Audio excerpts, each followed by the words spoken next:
रामदेवरा गांव में स्थित बाबा रामदेव पीर का एक मंदिर, जिसमें राजस्थान, गुजरात, पंजाब, हरियाणा, मध्य प्रदेश, दिल्ली तथा महाराष्ट्र के करोड़ों भक्तों की आस्था का केंद्र है। राजस्थान, गुजरात तथा मालवा के कई दलित लोग रामदेव पीर को अपना आराध्य देवता मानते हैं। एक अनुपात के मुताबिक हर वर्ष लगभग 30 लाख लोग रामदेवरा पहुंचते हैं, जिस कारण रामदेवरा मंदिर में करोड़ों रुपए का चढ़ावा आता है, जिसे रामदेव पीर के वंशज होने का दावा करने वाले लोग आपस में मिल बांटकर हजम कर जाते हैं। क्या वाकई में बाबा रामदेव कोई शक्तिशाली पुरुष थे? क्या वाकई में बाबा रामदेव पीर के पास कोई दिव्य शक्तियां थी, या फिर उस मंदिर में बाबा रामदेव को बढ़ा चढ़ाकर बताकर बस लोगों से पैसे ऐंठने का काम किया जाता है? तो आज हम जानने की कोशिश करेंगे कि कैसे दलित समाज में पैदा हुए एक समाज सेवक महामानव को पाखंडवाद से जोड़कर उनके नाम पर कैसे लोग बिजनेस कर रहे हैं।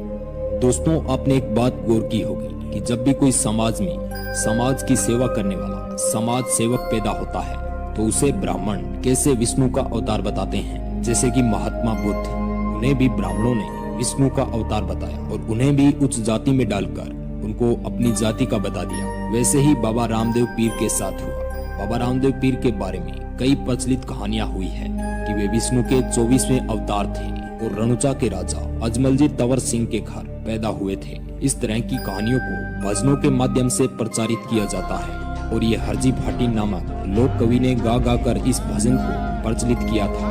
आजादी के बाद के वर्षों में एक स्थानीय बाठे कवि ने खम्मा खम्मा नामक एक गीत रचा। इस भजन को तंदूरे के माध्यम से गाया जाता था, जिससे इस भजन में भी रामदेव पीर के अजमल तंवर के घर आकर पालने में सोने की चमत्कारी कहानी बताई गई।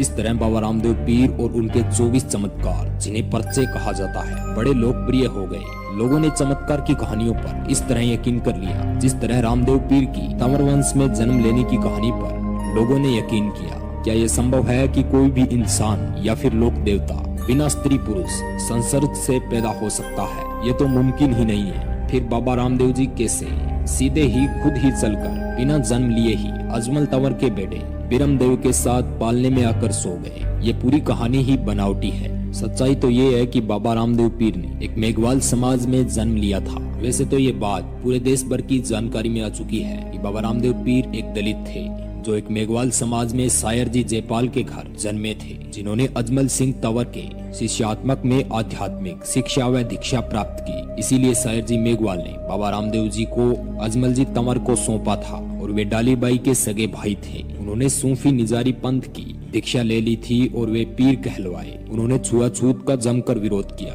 तथा ब्राह्मणवाद और मूर्ति पूजा जैसे पाखंडों के खिलाफ बाबा रामदेव जी ने अलख जगाई। वे बहुत बड़े समाज सेवक थे, जैसे कि डॉक्टर अंबेडकर, ज्योतिबा फूले, टीवी रामास्वामी नायकर। इन्हीं की तरह बाबा रामदेव जी भी एक बहुत बड़े समाज सेवक थे। जिस रामदेव ने ब्राह्मणवाद और मूर्ति पूजा जैसे पाखंडवाद के खिलाफ आवाज उठाई, आज उसी बाबा रामदेव पीर की पूजा की जाती है और तरह तरह के पाखंड करके उनके नाम से लोगों से रुपए ऐंठने का काम किया जाता है। बाबा रामदेव नातीपंथी योगी थे तथा उन्होंने इस्लामिक निजारी पंथ को स्वीकार कर लिया था, जो कि उस वक्त संत धर्म कहा जाता था। बाबा रामदेव जी ने अपनी आध्यात्मिक संगतों में महिलाओं को भी प्रवेश लेने की इजाजत दी। औरतें बाबा रामदेव जी के पंथ में पुरुषों के बराबर के पंथ में मानी जाती थी। बाबा रामदेव जी को जातिवाद तत्व बेहद खफा करते थे। बाबा रामदेव पीर उस समय के एक विद्रोह दलित संत थे। वर्णवादी लोग उनके बहुत विरुद्ध हो गए थे। वो लोग बाबा रामदेव जी को विधर्मी कहते थे, क्योंकि बाबा रामदेव जी सभी धर्मों का सम्मान करते थे और उनके साथ बड़ी संख्या में उनके मुस्लिम शिष्य भी थे। इन सब चीजों से खफा पुरोहित वर्ग ने षड्यंत्र करके मात्र 33 वर्ष की उम्र में ही बाबा रामदेव और उनकी बहन डालीबाई को जीवित ही समाधि लेने को मजबूर कर दिया था।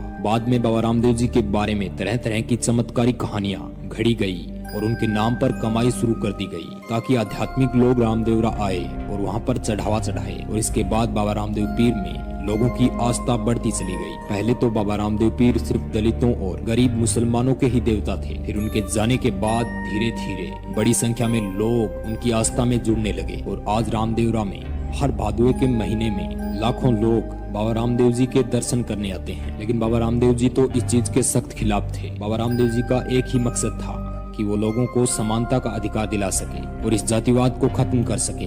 इसके लिए उन्होंने काफी बड़े बड़े काम किए, लेकिन वो इतनी ऊंचाई पर काम नहीं कर सके कि वो इस जातिवाद को पूरी तरह से खत्म कर सके। इसे पूरी तरह खत्म करने का श्रेय बस एक ही महामानव को जाता है, और वो थे बाबा साहेब डॉक्टर भीमराव अंबेडकर जी।